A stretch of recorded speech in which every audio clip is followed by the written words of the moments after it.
Nelson Mandela long walk to freedom এইটো Nelson মাণ্ডেলাৰ নিজৰ আত্মজীৱনী যিটো তেওঁ নিজেই লিখিছে আৰু এই যিটো চেপ্টাৰ আছে সেয়া লং ৱাক টু ফ্ৰীডমৰ পৰা লোৱা এটা সৰু অংশ প্ৰথমে আমি এইটো জানো আহক যে এই নেলছন মাণ্ডেলা কোন তাৰ বাবে তোমালোকক দক্ষিণ আফ্ৰিকাৰ এটা সৰু কাহিনী ক'ব লাগিব আচলতে দক্ষিণ আফ্ৰিকাত আপাৰথাইড ছিষ্টেম চলি আছিল যাৰ অনুসৰে শ্বেত আৰু অশ্বেত মানুহৰ মাজত ভেদাভেদ কৰা হৈছিল অশ্বেত মানুহে শ্বেত মানুহৰ এলেকাত যাব নোৱাৰিছিল তেওঁলোকৰ সৈতে কাম কৰিব নোৱাৰিছিল ইয়াতো যে পাব্লিক সুবিধাবোৰো বেলেগ বেলেগ আছিল শ্বেত মানুহৰ বাবে বহুত ভাল সুবিধা আছিল আৰু অশ্বেত মানুহৰ বাবে অতি বেয়া সুবিধা দিয়া হৈছিল চৰকাৰৰ দ্বাৰা দক্ষিণ আফ্ৰিকাত অশ্বেত মানুহৰ জীৱন কুকুৰৰ দৰে আছিল তেওঁলোকে ঠিকমতে খাবও নোৱাৰিছিল মানে ইমান বেছি চোৱা আছিল যে ক'বই নোৱাৰি যেনেকে আমাৰ ইয়াত সৰু জাতি আৰু ডাঙৰ জাতিৰ মাজত ভেদাভেদ কৰা হয় তেনেকৈ তাতো কৰা হৈছিল আৰু আটাইতকৈ বেয়া কথা কি জানানে তেওঁলোকে নিজৰ অধিকাৰৰ বাবে ল'বও নোৱাৰিছিল মাত মাতিবও নোৱাৰিছিল যদি কোনোবাই মাত মাতিবলৈ চেষ্টা কৰিছিল তেন্তে পুলিচে তেওঁলোকক মাৰি মাৰি জেলত ভৰ্তি কৰিছিল মানুহে এই অন্যায়ৰ বাবে বহুত বেছি কষ্ট পাইছিল তেতিয়াই নেলছন মাণ্ডেলাই মাত তুলিলে কিন্তু তেওঁকো মাৰি পিটাই ১৯৬৪ চনত জেলত ভৰ্তি কৰা হৈছিল ২৭ বছৰ জেলত থকাৰ পাছত ১৯৯০ চনত তেওঁ মুক্তি পাইছিল আৰু শেষত ১৯৯৪ চনত গণতান্ত্ৰিক নিৰ্বাচন হৈছিল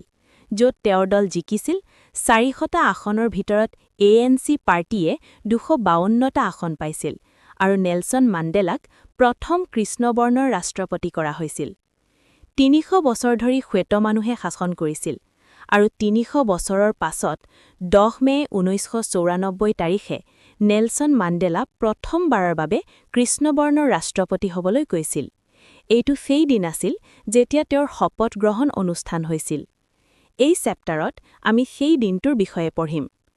নেলছন মাণ্ডেলাই কৈছিল যে ১০ মে দিনটো বহুত উজ্জ্বল আৰু পৰিষ্কাৰ আছিল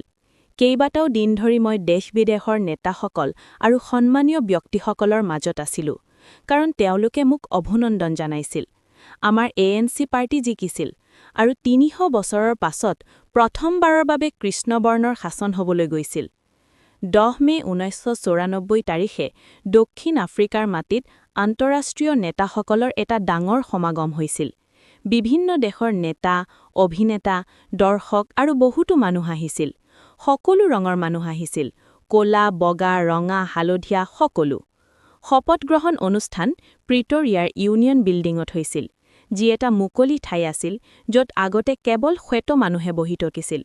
কিন্তু আজি প্ৰথমবাৰৰ বাবে এটা গণতান্ত্ৰিক অজাতিগত চৰকাৰ গঠন হ'বলৈ গৈছিল প্ৰায় ১ লাখ মানুহ আছিল মহিলা পুৰুষ ল'ৰা-ছোৱালী অবৃদ্ধ সকলো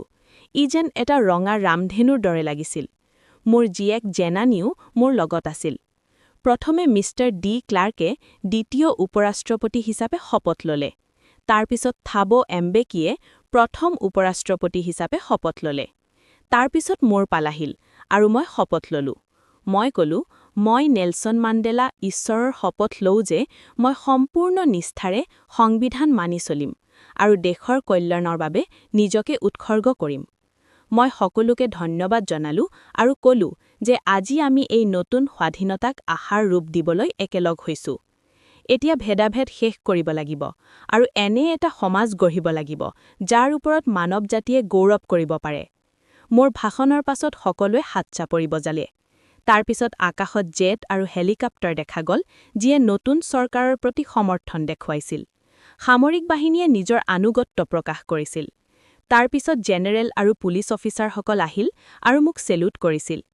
এইসকলে আগতে মোক জেলত ভৰ্তি কৰিছিল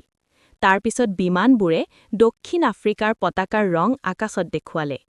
দুটা ৰাষ্ট্ৰীয় সংগীত বজোৱা হৈছিল এটা শ্বেত মানুহৰ বাবে আৰু আনটো কৃষ্ণবৰ্ণৰ বাবে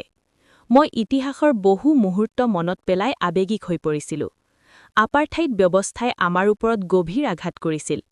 কিন্তু এতিয়া সেই ব্যৱস্থা শেষ হৈছে আৰু সকলোৰে বাবে সমান অধিকাৰ থকা এটা নতুন ব্যৱস্থা আৰম্ভ হৈছে এই দিনটো হাজাৰ হাজাৰ লোকৰ ত্যাগৰ ফল Oliver Temba Walter চিচুলু chief লুথুলি Yusuf দাদু ব্ৰাম ফিছাৰ, ৰবাৰ্ট ছবুকুৱে এইসকল মহান মানুহৰ বাবে এই সম্ভৱ হৈছিল। মই শিকিছোঁ যে সাহস মানে ভয় নোহোৱা নহয়, ভয়ক জয় কৰা। মানুহে ঘৃণা শিকি লয়, কিন্তু ভালপোৱা স্বাভাৱিকভাৱে আহে।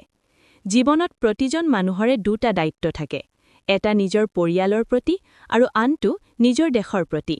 কিন্তু দক্ষিণ আফ্ৰিকাত মোৰ দৰে মানুহৰ বাবে এইটো সহজ নাছিল। মই দেশৰ বাবে বহুত কাম কৰিলোঁ, কিন্তু পৰিয়ালৰ বাবে একো কৰিব নোৱাৰিলোঁ। শেষত মই বুজিলোঁ যে স্বাধীনতা কেৱল মোৰ বাবে নহয়, সকলোৰে বাবে হ'ব লাগে। যিজনে আনৰ স্বাধীনতা কঢ়াই লয়, তেওঁ নিজেও স্বাধীন নহয়। সকলোৰে বাবে স্বাধীনতা থাকিব লাগিব, অত্যাচাৰী আৰু পীড়িত দুয়োজনৰ বাবে, কাৰণ দুয়োজন মানুহ। ধন্যবাদ বন্ধুসকল। আজিৰ এই চেপ্টাৰটো ইয়াতে শেষ কৰিলোঁ। আশা কৰোঁ আপোনালোকে ভাল পাইছে আৰু কিবা নতুন শিকিবলৈ পাইছে। যদি আপোনালোকৰ ভাল লাগিছে, তেন্তে নিশ্চয় এইটো আপোনালোকৰ বন্ধু-বান্ধৱীৰ সৈতে শ্বেয়াৰ কৰিবা।